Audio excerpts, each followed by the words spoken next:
दोस्त, आज मैं एक ऐसे स्टूडेंट के बारे में बताने जा रहा हूँ जिसे सिर्फ और सिर्फ एक गलती की वजह से इसे जिंदगी भर पछताना पड़ा।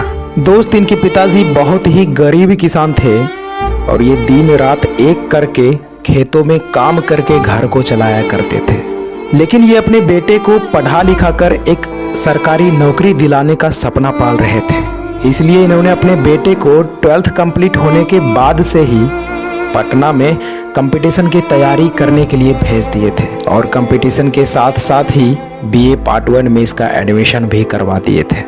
ये लड़का भी अपने कैरियर को लेकर बहुत सीरियस था, लेकिन कुछ दिन तैयारी करने के बाद इसे पटना का हवा लग जाता है और लाल पीला हरा के चक्कर में फंस जाता है और टाइम वेस्ट करने लगता है। अब आप तो समझ ही गए होंगे कि मैं क्या कहना चाह रहा हूँ। ये लड़का दरअसल प्यार के चक्कर में पड़ गया था।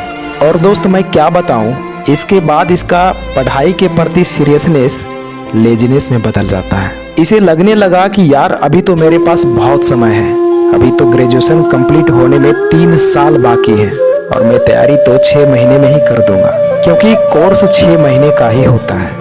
लेकिन शायद इसे ये नहीं पता था कि उस 6 महीने में पढ़ाया गया चीज़ों को कंप्लीट करने में बहुत समय लगता है और इसी गलत फहमी में जीने लगा और पढ़ाई कम, प्यार का चक्कर ज़्यादा करने लगा।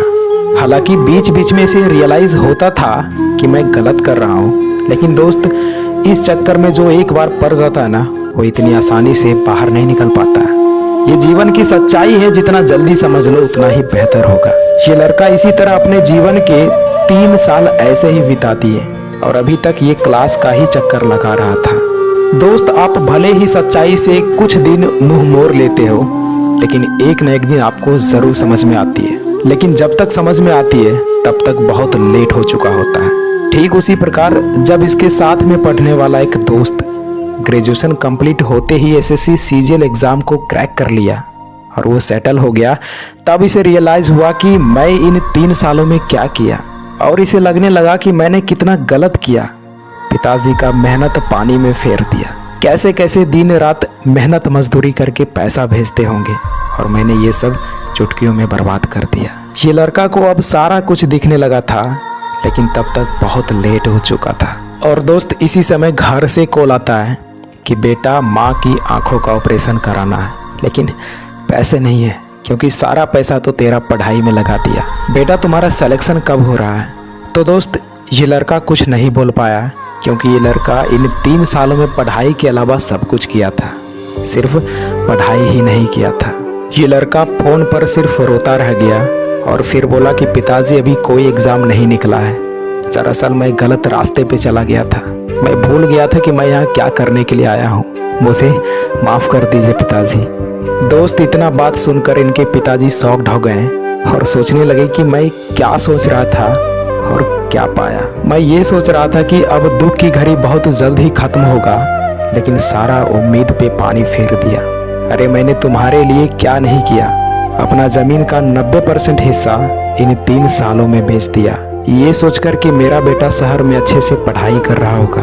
लेकिन तुमने जो कर दिखाया ना, अब लग रहा है कि सारा सेक्रीफाइसेस व्यर्थ चला गया। अरे बेटा, सोचो उस माँ पे क्या बीतेगी जो माँ अपनी आंखों का ऑपरेशन नहीं करा रही थी, बोलती थी कि बेटा सेट हो जाएगा ना तो मैं ऑपरेशन करा लूँगी, और तुम बहुत अच्छा किया बेटा, बहुत अच्छा।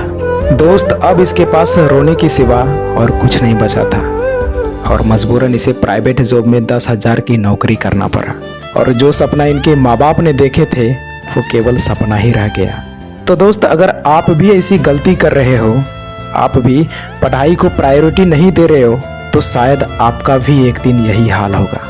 कड़वी है लेकिन बहुत सच है। इसलिए दोस्त, समय रहते खुद में सुधार कर लीजिए, क्योंकि समय के पास इतना वक्त नहीं है कि वो आपको दोबारा समय दे सके। तो दोस्त, ये स्टोरी मैं अभी के जनरेशन को देखते हुए तैयार किया है। आई होप इस स्टोरी से आप लोगों को बहुत मोटिवेशन मिला होगा। तो दोस्त, अब मिलते हैं किसी नेक्स्ट वीडियो में, तब तक के लिए जय हिंद, वंदे मातरम।